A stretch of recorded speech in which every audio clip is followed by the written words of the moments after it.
Hi everyone, this is Gaurav here. Welcome to defence post. Now इस video में हम discuss करेंगे संगम एज को। लास्ट वीडियो में हमने डिस्कस किया था पोस्ट मॉडर्न एम्पायर्स को, एंड नेक्स्ट वीडियो में हम डिस्कस कर रहे होंगे गुप्ता डायनेस्टी को। So, if you guys are preparing for CDS, CAPF, FCAT or NDA, you guys can prefer this series. And basically, I have covered all the relevant information important for our exam point of view. तो start करते हैं संगम age को।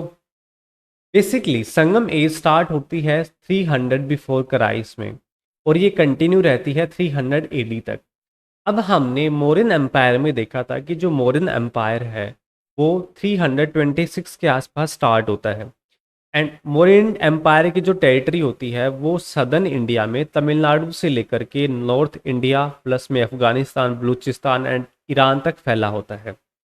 लेकिन जो southern India में तमिलनाडु है, केरला है, यहाँ पे हमारी संगम में स्टार्ट हो जाती है। सदर्न इंडिया की जो मोस्ट ऑफ द हिस्ट्री है वो हमें इन संगम लिटरेचर से पता चलती है। अब जो ये लिटरेचर होते थे ये बेसिकली पोइटिक फॉर्मेट में लिखे गए होते थे, और इनकी जो थीम होती थी वो जनरली लव एंड वॉर के अराउंड होती थी। इन संगम्स को जनरली सदर्न इंडिया के अंदर मुच्छंगम के नाम से भी जाना जाता है। अब जो फर्स्ट संगम होता है ये कंडक्ट होता है मदुरई के अंदर। ऐसा माना जाता है कि इसको देवताओं ने अटेंड किया था, एंड मोर देन 8,000 से ज़्यादा जो सेजेस थे, पोइट्स थे, उन्होंने देवताओं के साथ मिलकर इसको अटेंड किया था। अब यहाँ पे कुछ टेक्स्ट कंपाइल हुए थे जो टाइम की वजह से सरवाइव नहीं कर पाए। उसके बाद में सेकंड संगम होता है जो होता है कपादापुरम के अंदर। यहाँ से हमें एक टेक्स्ट जो है देखने को मिलता है, दैट इज़ तोलका पीएम, और इसके जो ऑथर होते हैं उनका नाम होता है तोलका पीआर। फिर आता है थर्ड संगम जो होता है फिर से मदुरई के अंदर। अब यहाँ पे भी कुछ टेक्स्ट कंपाइल होते हैं जो हम यहाँ पे कर रहे होंगे। नाउ समझते हैं कि इन संगम्स को पैटर्नाइज किसने किया। बेसिकली संगम के अंदर हमें तीन किंगडम्स देखने को मिलते हैं। पहला आता है चोला, चेरा, फिर आते हैं पांड्यास। तो ये तीनों संगम जो थे इनको पांड्यास द्वारा पैटर्नाइज किया गया था, और इन संगम के अंदर जितने भी लिटरेरी वर्क कंपाइल किए गए थे उनकी लैंग्वेज तमिल होती थी। अब हम बात करते हैं मेजर लिटरेचर वर्क्स की। यहाँ पे हमें दो मेजर इपिक देखने को मिलते हैं। पहला आता है सिलापद्दीकरम, जिसके पोइट है इलांगो अदिगल। इलांगो अदिगल से एक बात ध्यान रखना कि इनको तमिल पोइट्री का इलियाड भी बोला जाता है। अब जो ये शिलापद्दीकरम है ये बेसिकली एक लव अफेयर है कोवलन का, कनगी एंड माधवी का। ये पूरा का पूरा जो लिटरेचर है वो एक पोइटिक फॉर्मेट में लिखा गया है। फिर आता है मनी मेखलाई। अब जो ये मनी मेखलाई थी ये बेसिकली कोवलन एंड माधवी की डॉटर थी। तो हम कह सकते हैं कि ये एक सेकंड जनरेशन या सेकंड वर्जन है शिलापद्दीकरम का। इसके जो ऑथर हैं उनका नाम है सीतालाई सतनार। ये स्टार मार्क कर लेना, एग्जाम पॉइंट ऑफ व्यू के अकॉर्डिंग काफ़ी इंपॉर्टेंट है। फिर आते हैं तोलका पीएम। अब इनके जो ऑथर हैं उनका नाम है तोलका पीआर। इस लिटरेचर के अंदर बेसिकली हमें तमिल ग्रामर और पोइट्री के ऊपर लिटरेरी वर्क देखने को मिलता है। फिर आता है सिवागा सिंदामणि, जिसके जो ऑथर हैं उनका नाम है तिरुतरा केर देवस। उसके बाद आते हैं भारतम, उनके जो ऑथर हैं उनका नाम है पेरू देवनगर। फिर आ गया तिरुकुरल। अब ये फिर से इम्पोर्टेंट हो गया क्योंकि इसको भी एग्ज़ाम में सीएपीएफ में 2 बार पूछा जा चुका है, तो सीडीएस में काफ़ी ज़्यादा चांसेस हैं इसके पूछे जाने के। अब इनके जो राइटर थे उनका नाम था तिरुवल्लूर। अब इस लिटरेचर के अंदर जनरली हमें फिलॉसफी देखने को मिलती है। फिर आता है पथिने काकू, इसको भी स्टार मार्क कर लेना, इंपॉर्टेंट है एग्जाम पॉइंट ऑफ व्यू के अकॉर्डिंग। बेसिकली इसके अंदर हमें मोरल इथिक्स देखने को मिलती है। फिर आते हैं इतुतुगोई एंड पत्तू पत्तू। ये बेसिकली लव और वॉलर के ऊपर एक पोएटिक फॉर्मेट में लिटरेरी वर्क है। अब ध्यान रखना कि इन जितने भी लिटरेरी वर्क हैं इनकी लैंग्वेज जो है वो तमिल है।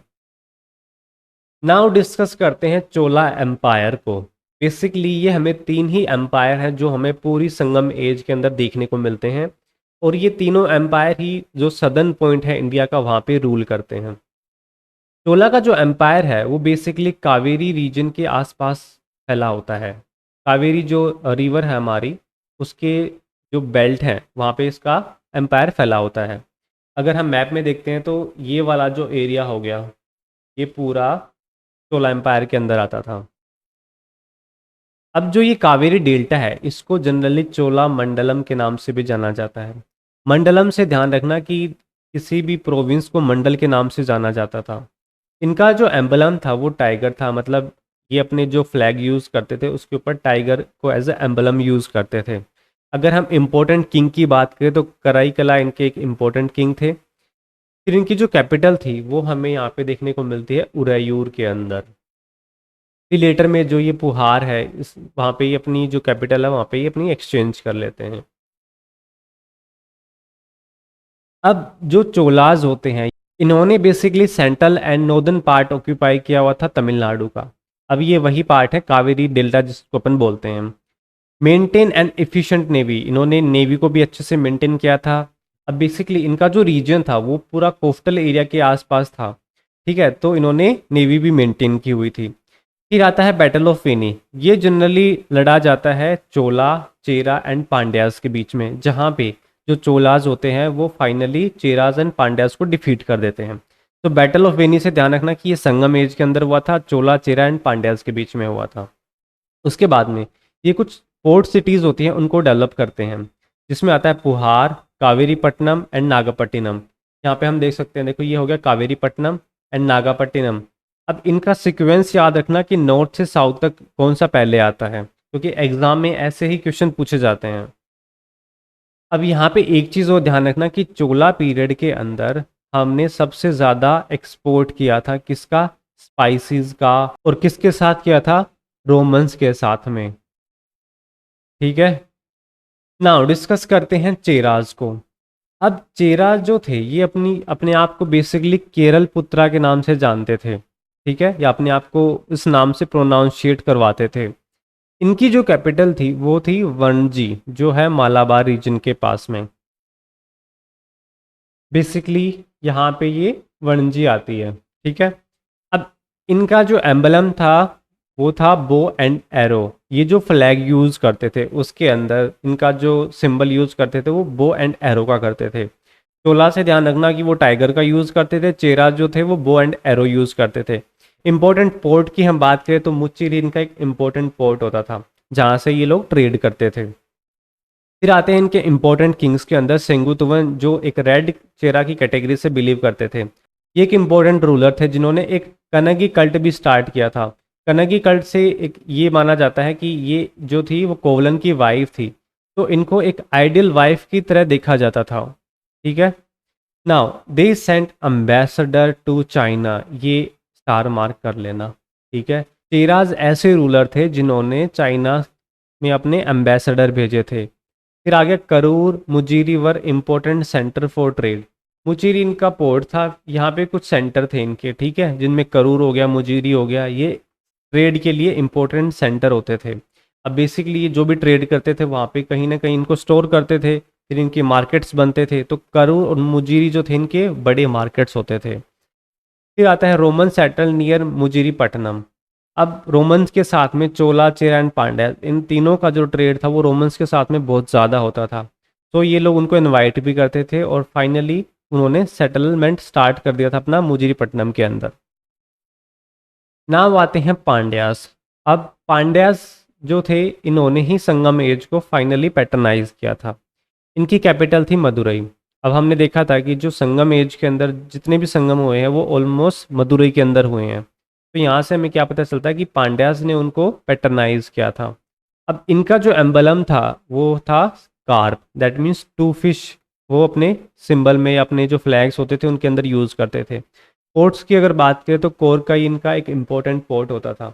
ये वाला रीजन जो था वो पूरा पांड्यास के अंदर आता था, ठीक है। उसके बाद ये कन्याकुमारी हो गया, तो इसको भी ध्यान रखना कि ये भी एक पोर्ट सिटीज़ के अंदर आता है। फिर पैटर्नाइज किया इन्होंने संगमेज को। फिश जो थी इनके सिंगम सिंबल के अंदर आती थी, और ये जो अपना सिंबल थे वो ये अपने कॉइन्स में भी यूज़ करते थे। पैटर्नाइज किया इन्होंने संगम एज को, और फिश का ये सिंबल जो थे वो अपने कॉइन्स के ऊपर भी यूज़ करते थे। रोमन्स के साथ में भी इन्होंने ट्रेड किया। फर्स्ट मेंशन मिलता है इनका हमें मेगास्थनीज की जो बुक है, ठीक है, कौन सी, इंडिका के अंदर। अब फिर आते हैं इनका कि इनका जो मेंशन है वो हमें रामायण और महाभारत के अंदर भी देखने को मिलता है। नेदुनी गेलियन एक इनके इम्पोर्टेंट रूलर थे। तीनों के इम्पोर्टेंट रूलर याद रखना, रेगुलर आर्मी ये लोग रखते थे अपनी। नाउ डिस्कस करते हैं एडमिनिस्ट्रेशन को। अब ये जो चीज़ें होने वाली हैं ये एग्ज़ाम पॉइंट ऑफ व्यू के अकॉर्डिंग काफ़ी इंपॉर्टेंट है, क्योंकि संगम एज के अंदर जो हमें क्वेश्चंस देखने को मिलते हैं वो जनरली या तो लिटरेचर के ऊपर आते हैं या उनके सोसाइटी, एडमिनिस्ट्रेशन और इकोनॉमी के ऊपर आते हैं। और ये जो क्वेश्चंस होते हैं ये भी जनरली उनके जो टर्म्स होती हैं, जैसे कि प्रोविंस को क्या बोलते हैं, विग विलेजेस को क्या बोलते थे, गोड को क्या बोलते थे, तो ऐसे स्टेटमेंट के अंदर आपको ऐसे टर्म्स दे देते हैं जहाँ पे जनरली क्वेश्चन बनते हैं। तो टर्म्स को मिस मत करना। सारी चीज़ें जो हैं जितनी भी कवर की गई हैं सारी एग्जाम पॉइंट ऑफ व्यू के अकॉर्डिंग काफ़ी इंपॉर्टेंट है। जो इनका किंगडम था वो बेसिकली डिवाइडेड रहता था मंडल्स के अंदर, ठीक है, पार्ट से हम इसको कंसिडर कर सकते हैं। अब उनके अंदर जो इनके प्रोविंस होते थे उनको ये जनरली नाडु के नाम से बोलते थे, ठीक है। जो बड़े विलेजेस होते थे उनको ये पेरूर बोलते थे, छोटे विलेजेस होते थे उनको ये सिरूर बोलते थे। तो यहाँ पे अगर तुम लोग थोड़ा याद करना चाहो तो स्मॉल से याद रखना कि यहाँ पे एस आता है, ठीक है। So Sirur is equal to small villages, Perur is equal to big villages, ठीक है। टाउन को ये जनरली उर के नाम से जानते थे। नाउ अब जो किंग होते थे उनकी भी बहुत सारे टर्म्स होते थे या सिनोनिम्स होते थे, ठीक है। कोमन्नन हो गया, वृंदावन हो गया, कोरावन हो गया और ईरावन हो गया। ये ध्यान रखना, एग्जाम पॉइंट ऑफ व्यू के अकॉर्डिंग ये भी इंपॉर्टेंट है। अब जो कोड होते थे उसको ये अवई बोलते थे, ठीक है। हायरार्की होती थी मिनिस्टर्स के अंदर, तो उनमें अमेचर को बोलते थे ये मिनिस्टर। पुरोहित जो होता था, मतलब प्राइस्ट जो होते थे उसको ये पुरोहित बोलते थे। इनवॉय होते थे उसको ये दूतर बोलते थे।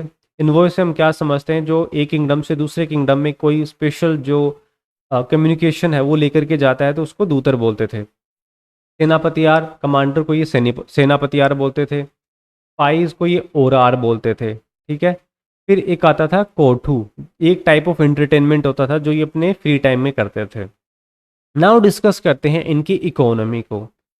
अब यहाँ पे ये लोग लैंड टैक्स लेते थे, ठीक है, और इस लैंड टैक्स को जनरली ये कराई के नाम से जानते थे, ठीक है। या ये इनकी जो तमिल लैंग्वेज के अंदर इनकी जो प्रोनाउंसिएशन होते थे उसको ये कराई बोलते थे। टैक्स कलेक्टर को ये बोलते थे वेरियार। इम्पोर्टेंट है, एग्जाम पॉइंट ऑफ व्यू के अकॉर्डिंग स्टार मार्क कर लेना। अब इनके पीरियड के अंदर एग्रीकल्चर जो है और ट्रेड और इंडस्ट्री ये तीनों ही फ्लरिश होती हैं।